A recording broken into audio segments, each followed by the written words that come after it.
જાગરણ નિમિત્તે બોરતળાવ ખાતે ધંધો કરવા આવેલા એક વ્યક્તિ ઉપર હુમલો કરાયો હતો, જેની પ્રાપ્ત માહિતી મુજબ ગઈકાલે બહેનોનું દિવાસાનું જાગરણ હોય તેને લઈને બોરતળાવ ખાતે મોટી સંખ્યામાં લોકો રાત્રેના સમયે ફરવા માટે આવતા હોય છે, ત્યારે સિહોર ખાતે રહેતા પરપ્રાંતીય મિનિશભાઈ ઉર્ફે સુનિલ અમીનપાલ ચણા મસાલાનો ધંધો કરવા માટે આવ્યા હોય અને કોઈ અજાણ્યા 3 વ્યક્તિઓએ તેની પાસે નાસ્તો મફત માંગ્યો હોય, જેના કારણે મારામારી સર્જાઈ હતી, જેમાં અજાણ્યા વ્યક્તિ પાસે રહેલા તીક્ષ્ણ હથિયાર વડે હુમલો કરતા મિનિશભાઈને ગંભીર ઈજા થતા તેમને સારવાર માટે ભાવનગર સરટી હોસ્પિટલ ખાતે આઈસીયુ વોર્ડમાં દાખલ કરવામાં આવ્યા છે। હાલ આ બનાવને લઈને બોરતળાવ પોલીસને જાણ કરતા પોલીસે વધુ તપાસ હાથ ધરી છે।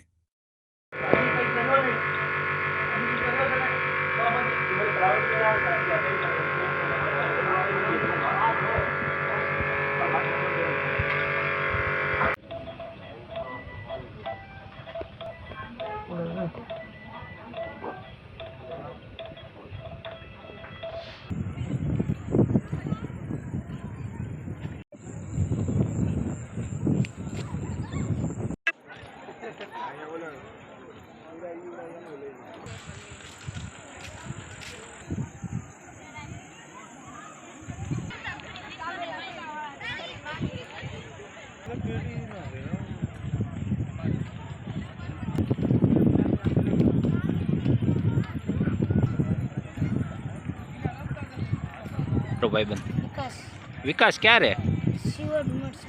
શું થયું તો અહીંયા અહીંયા ઓલા 3 જણા હતા શરાબી, ઈ મારા ઓલાને ચાકુ મારી ગયા। કોને મારી દીધું ચાકુ?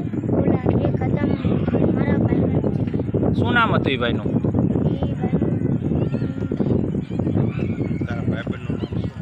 ઓળખે છો તું એને?